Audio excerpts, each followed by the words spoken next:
And mass கலந்த படம் பார்க்கணும் அப்படின்னா இவரோட படம் தான் நம்ம பார்க்க முடியும். அதில் பயங்கர காமெடியும் இருக்கும்.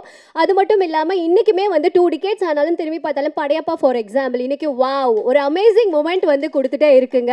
நம்மளோட தமிழ் சினிமாவுக்கு கிடைச்ச ஒரு பொக்கிஷமான டேரக்டர்னா இவரை தான் சொல்ல முடியும். அண்ட் தமிழ் சினிமாவோட கமர்ஷியல் தந்தை அப்படின்னும் இவர் அழைக்கப்படுறோம். ஸோ அப்பேற்பட்ட பெருமை மிக்கக்கூடிய mass director KS Ravikumar sir அவர்களை பேச அன்போடு அழைக்கின்றேன்.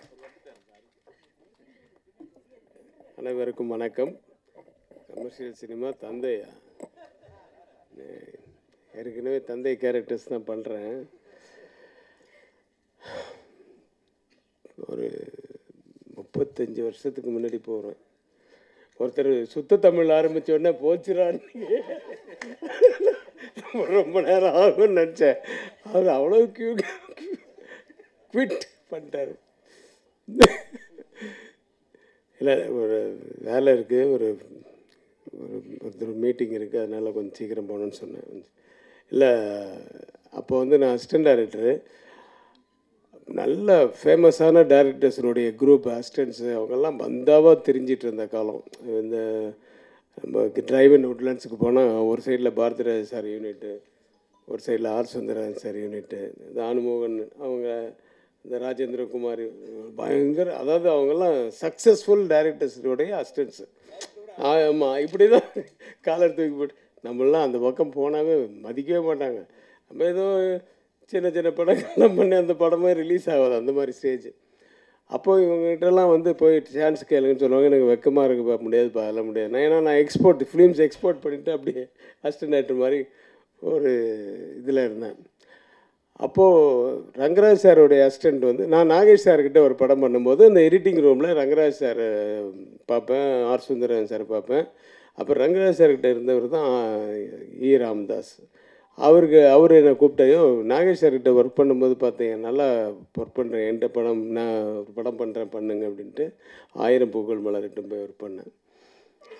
அப்போ இருந்து ரங்கராஜ் சார்கிட்ட ஒர்க் பண்ணணும்னு ரொம்ப ஆசை. பட் நம்ம போய் கேட்க முடியாது. ஆனால் ஒரு தடவை வந்து எம்ஜிஆர் இறந்ததுக்கு அப்புறமா ஒரு படம் வந்து கோவை தம்பி சார் எடுக்கிறாரு. அது வந்து அவருடைய லைஃப் ஹிஸ்ட்ரியை கிட்ட நெருங்கின மாதிரி ஒரு சப்ஜெக்டு. அப்போது அது இமீடியட்டாக ஆரம்பிக்கிறேன்னு சொன்னோன்னா டக்குன்னு அசிஸ்டன்ஸ் எல்லாமே உடனே வேணும் அப்படின்னு சொல்லும்போது என்னை ராமதாஸ் சார் உள்ளே தள்ளி விட்டார். நான் அவருடைய ரசிகனாக இருந்து நான் போய் அசிஸ்டன்ட் டைரக்டராக ஒர்க் பண்ணேன். நான் ஸ்ட்ரிக்டாக இருக்கிறதுன்னு சொல்கிறாங்களே, அவரெல்லாம் பயங்கர ஸ்ட்ரிக்ட்டு ஸ்பாட்டில். ஐயோ, ஒரு அவ்வளோ சும்மா இதுவாக இருக்கும், மிலிட்ரி மாதிரி இருக்கும். இப்போ எப்படின்னு தெரில, ரமேஷ் கண்ணா கேட்ட இப்போ அப்படி தானா? ஆமாம், அது பட் அப்படி தான் இருக்கணும்னு வச்சுக்கோங்க, அப்போ தான் வேலை நடக்கும். அதெல்லாம் நான் கொஞ்சம் கற்றுக்கிட்டதே அவர்கிட்ட தான். அப்புறம் அவர் உதயகீதம் வந்து உயிரே உனக்காக இதெல்லாம் வந்து பயங்கர ஹிட். அவர் நிறைய படங்களில் வந்து பெரிய ஹிட்டு, எல்லாம் இளையராஜா சாங்ஸு. அது உயிரே உனக்காகலாம் அந்த ஃப்ரேமிங்கு இதெல்லாம் அப்படியே சும்மா கண் கொள்ளா காட்சியாக இருக்கும்.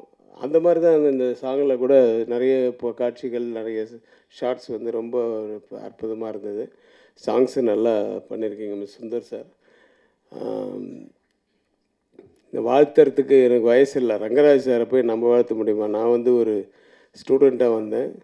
ஒருத்தர் 8th ஸ்டாண்டர்ட் படிக்கும்போது வந்து பார்த்துட்ருக்காரு அப்படின்னு சொன்னாங்க. நான் கொஞ்சம் தள்ளி SSLC அப்போது அந்த நேரத்தில் இருந்து பார்த்துட்டு இருந்தேன். பட் நல்ல ஒரு அனுபவமாக இருந்தது. அவர் என்னை வந்து ஞாபகம் வச்சுட்டு மரியாதை இதுவாக என்னை கூப்பிட்டது வந்து ரொம்ப பெருமையாக இருக்குது. Thanks for calling me sir. எனக்கு வந்து என்ன சொல்கிறேன்னு தெரில. என்னோடய குருநாதரில் ஒருவர். அதுக்கப்புறம் இது அந்த படமும் அந்த பாதியிலே நின்றுடுச்சு. நான் அசிஸ்டன்ட் டைரக்டராக ஒர்க் பண்ணும்போது எந்த படமும் ஒன்று ரிலீஸ் ஆகாது, இல்லை ரிலீஸ் ஆச்சுன்னா ஓடாது, அப்படியே ஓடிச்சுன்னா 25 நாள் அப்படி தான் இருக்கும். அப்புறம் இந்த ராஜா தான் ராமதாஸ் சாரோட 2வது படம் தான் முதல் நான் வந்து வாங்கின ஷீல்டு. அந்த பக்கம் இளையராஜா, அந்த பக்கம் ராமராஜன் வந்து ராஜா தான் என் ஆஃபீஸில் போனால் முதல் ஷீல்டு இருக்கும். அதுக்கப்புறம் ஒரு 50 ஷீல்டு இருக்கும். அதெல்லாம் வந்து நம்ம பண்ணதுக்கு அப்புறம் புது வசந்தம். இது 2 தான் நான் அசிஸ்டன்ட் டைரக்டர் காலத்தில் வந்து ஓடின படங்களில் ஒர்க் பண்ணேன். ஆனால் 10 வருஷம் ஆச்சு அதுக்கு. அப்படி தான். அதுக்கப்புறம் எனக்கு புரியாத புதிர் வந்து அதுக்கப்புறமா நான் டைரக்டர் ஆனதுக்கப்புறம் நான் லக்கி டைரக்டர் ஆகிட்டேன்.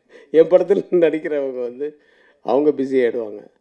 ஸோ அப்படியே ஒரு பழைய நினைவுகள்லாம் ஓட்டி பார்த்தேன். இந்த படம் வந்து ரமேஷ் கண்ணா அப்பப்போ பார்க்கும்போது சொல்லுவான், இந்த படத்துக்கு போயிட்டு வந்தேன், அந்த பக்கம் படத்துக்கு போயிட்டு வந்தேன் ஷூட்டிங்க்கு அப்படின்ட்டு. அப்போ ரங்கராஜ் சார்களை பற்றிலாம் சொல்லுவான், அவர் சுறுசுறுப்பாக நல்லா பண்ணுறாருப்பா அப்படி இப்படின்னு சொல்லுவான். ஸோ நிறைய ஆர்டிஸ்ட்டு இந்த இந்த குரூப்பில் பாருங்கள். இது இல்லாமல் இதில் டெல்லி கணேஷ் சார், கேஆர் விஜய் அம்மா இவங்கெல்லாம் இருக்காங்க, சச்சுமா, யாரை விடுறது, அனுமோகன் சார், ரமேஷ், எங்கே ரமேஷ் கண்ணா இருக்கியா? சரி. லேடிஸ் மடிச்சிட்டாங்க. இதில் ஸ்ரீகாந்த் சார் ஹீரோ வந்து எனக்கு அப்படியே சும்மா சாமியாக இருக்குங்க சார். உங்களை பற்றி உட்காரு, உங்களை பற்றி அடிக்கடி இந்த வலைப்பேச்சு பார்ப்பேன் நான். உட்காருப்பா. வலைப்பேச்சில் அந்தரன் சார் வந்து அடிக்கடி சொல்லுவார், நான் வந்து ஸ்ரீகாந்த்கிட்ட ஒர்க் பண்ணும்போது அப்படின்னு சொல்லி உங்களை பற்றி அப்பப்போ நினைவுபடுத்து. ஆமாம், நிறைய பாராட்டுவார். Yeah, he still loves you.